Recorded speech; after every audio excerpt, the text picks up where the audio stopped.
So in my business, Martinson Manufacturing, we make custom window vent kits to help people vent their portable air conditioner out of their window efficiently and elegantly.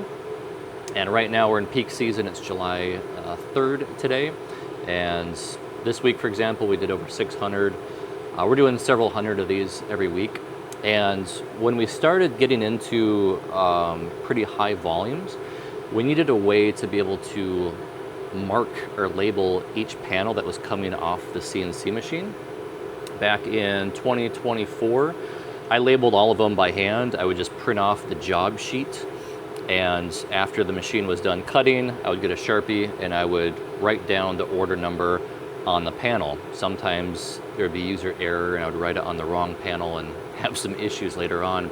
So once we started getting to high volumes, the problem became, okay, how do we label these more efficiently? How can we automate that process entirely?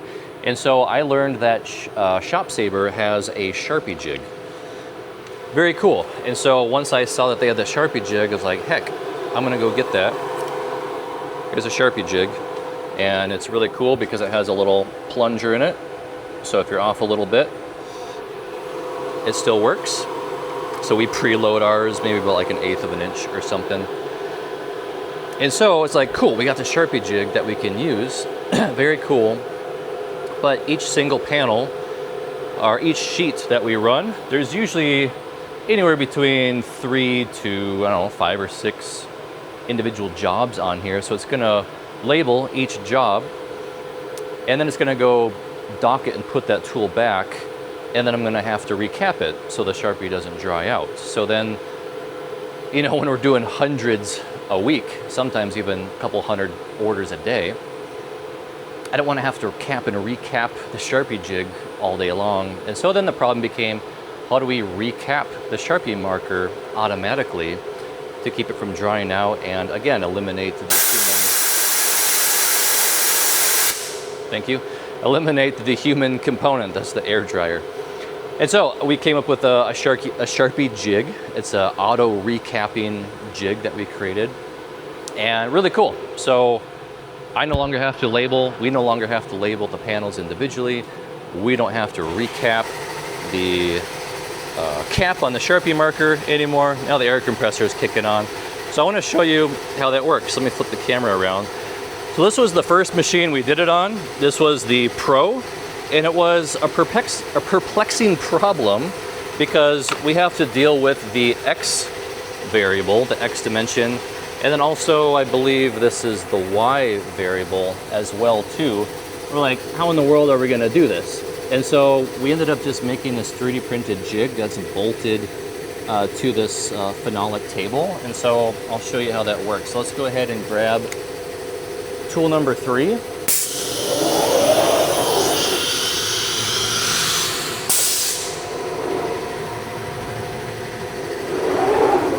So now it just grabbed it out, and let's get a little closer look here.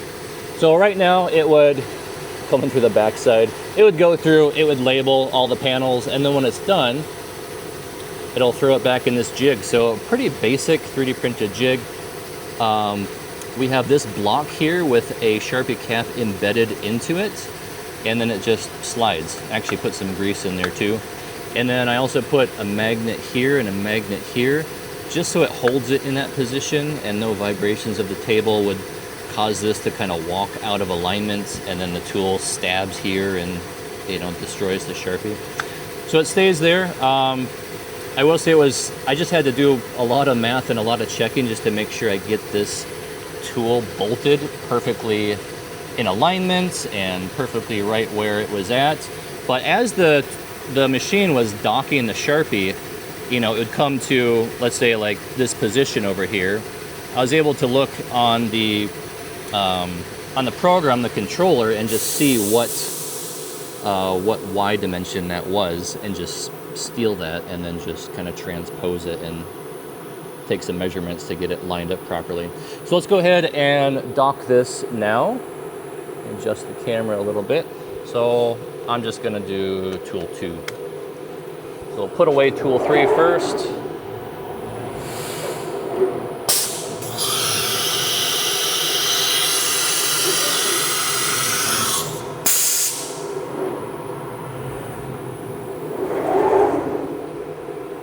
So there we go. So we sat on that problem for, I don't know, a couple months or two, a couple months or so. It was an interesting problem to solve. It's like if it just went straight down, that's easy peasy, but it needs to go down, and then it also needs to travel this way and then travel back. And that was ultimately the solution that we came to, but it took a little bit of head scratching to get that one figured out. And then we recently purchased an IS machine. This is our main workhorse. The Pro is now the backup or the overflow machine. This is the main machine. This one was much easier. My operations manager whipped this up, I think in just one day. I think he just did a few tests, and it was really, really simple. So let me flip this one around and show you how this one works on the IS machine. So we're running the Fave 3, love the Fave 3. So I currently have tool 2, you can see that's empty. This is normally bolted on there, but I took it off so you could see how it works. Let's go ahead and grab tool 3 here.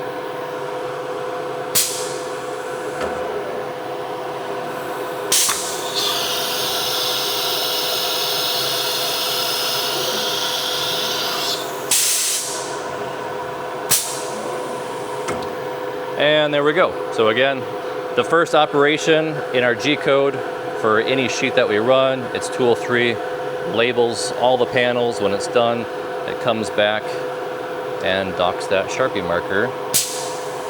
You can see there's a cap embedded into that 3D printed jig. Our Fave 3 attachment got a little out of alignment, so you could see it kind of shifted a little bit there. But that's how that works. So I thought I would share this. This is definitely one of my favorite. There it is again, every time I walk by it. Definitely one of my favorite improvements that we did, aside from the automatic vacuum table that's activated by G-code and not manual valves we have to turn on and off.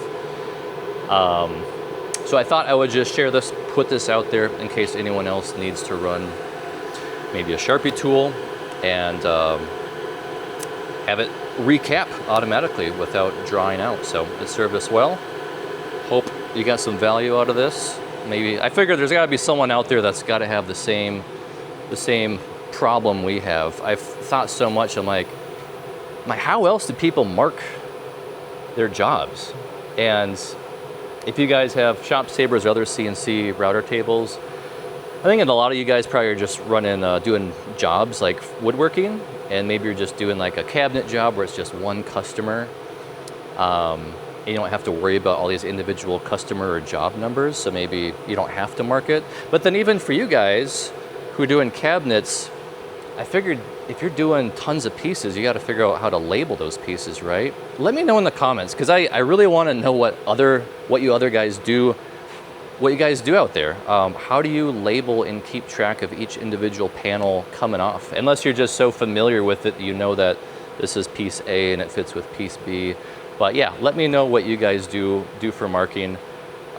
This was just my personal solution of how I solved that problem, but I would love to know what the heck you guys are doing too, and maybe I could learn something cool that you guys are doing that I don't know of. So hope this video was helpful, and catch you guys in the next one.